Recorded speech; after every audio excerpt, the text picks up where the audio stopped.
Hello everyone, my name is John Paul, DayTradeToWin.com. What I'm going to do in this video is answer and help out Marcus, who has a question. Instead of me trying to explain the best way to go about doing this, he says here, I let NinjaTrader roll over the futures contract this morning, Thursday, September 9th, to find out that there's not enough volume today on the December contract versus the September contract. So he just rolled over. NinjaTrader automatically rolls over to the next contract month accordingly as it's supposed to, and it's a great feature, but he wants to go back to the previous month, September. Now this is a very easy fix. Let me show you how to do that. So we're going to bring up our chart here, and the chart that you have is a December 2021, which is correct.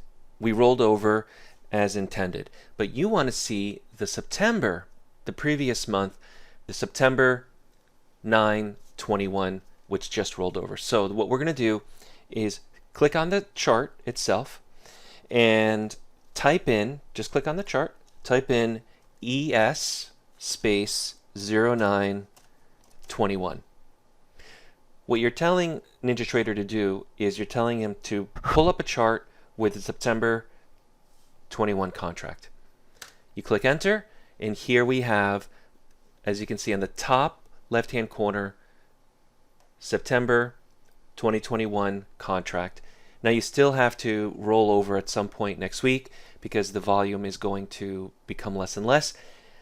But as far as switching it out, all you have to do is click on the chart. Again, this is using the Trade Scalper software, and the signals you see here this afternoon on September 10th for the September contract. If you wanted to look at, again,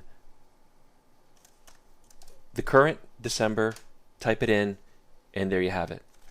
If you have any questions, email us directly at support@daytradetowin.com. We'll help you out. Take care now. Thanks, Marcus.